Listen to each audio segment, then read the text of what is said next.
My ex-wife contacted me out of the blue to tell me her affair partner mistreats her. Part 2.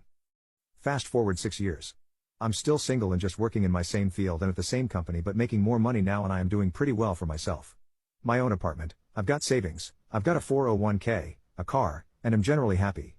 I do what I want, when I want, and answer to no one. I suppose I could put a down payment on a house, but I don't need one, and I'm happy where I'm at. But last week my ex started texting me again. I never blocked her number, since there was no need to. She hadn't been trying to contact me anymore since the flurry of old messages a long time ago begging me not to divorce her and telling me the other guy, who she is now married to, didn't mean anything to her, blah blah blah. At first her messages were just friendly. Hi op, it's Claire. Long time no see. How are you? I know I effed up. Can I call you? Then she tried to call me. At least 10 times. I didn't pick up, and I didn't answer any of her texts either. Op, this is still your number, right? I talked to, mutual acquaintance /, and he says this is still your number since you replied to him on it. Please talk to me. She then told me how much she missed me and how I was the only man who was ever good to her. Then she started sharing information. Op, affair partner / is such a bastard. He hurts me. I don't know what to do. I made the biggest mistake of my life throwing you away. You were the best thing that ever happened to me. I still ignored her. Then she started naming off different ways that he hurt her.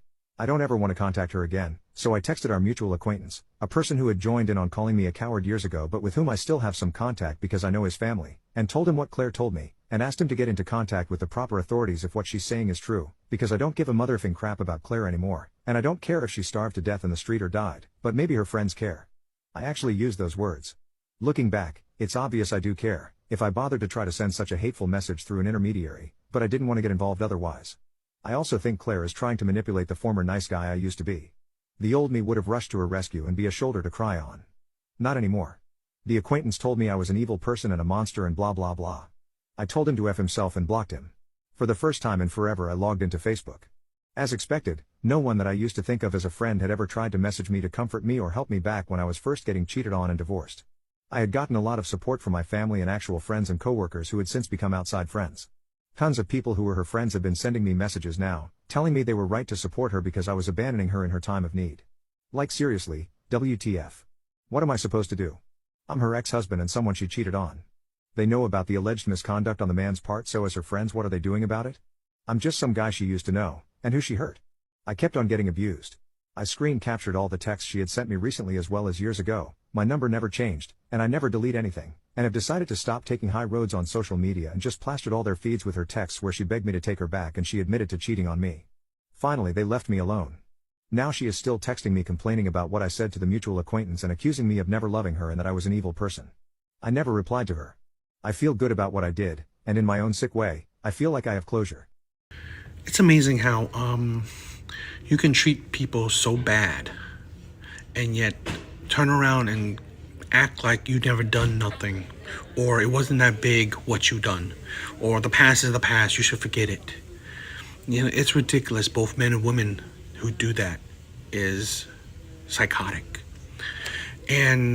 But for the part as where I feel like it's more women, is that it is crazy that you can hurt somebody and mistreat them and yet still act like the victim, which his ex-wife is doing. And I can't believe your mental gymnastics to think that you destroyed a man and then you believe that you could come out as the victim of it, as more holier than thou. As how could you say anything bad about me for treating you terribly? I also would say that it is psychotic too for the friends, supposed friends, to not see the picture where she hurt him and yet she's become the victim. He's become the abuser. It amazes me how people are blinded by, just because it's a woman, she's automatically a victim, no matter what the situation. No matter she's the one who cheated, she still comes out as the victim of the situation. It just completely amazes me how it's like a trope. Women are always made out to be the victims, and men are always made out to be the abuser, the one that's in the fault. I think that that's another added thing where I see the hypocrisy and why I call about men's struggle. Because even in situations where they are the victim, yet they are portrayed as the terrible person.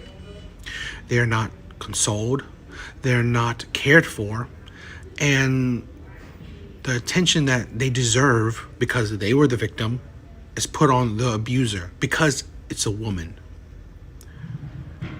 It's sickening.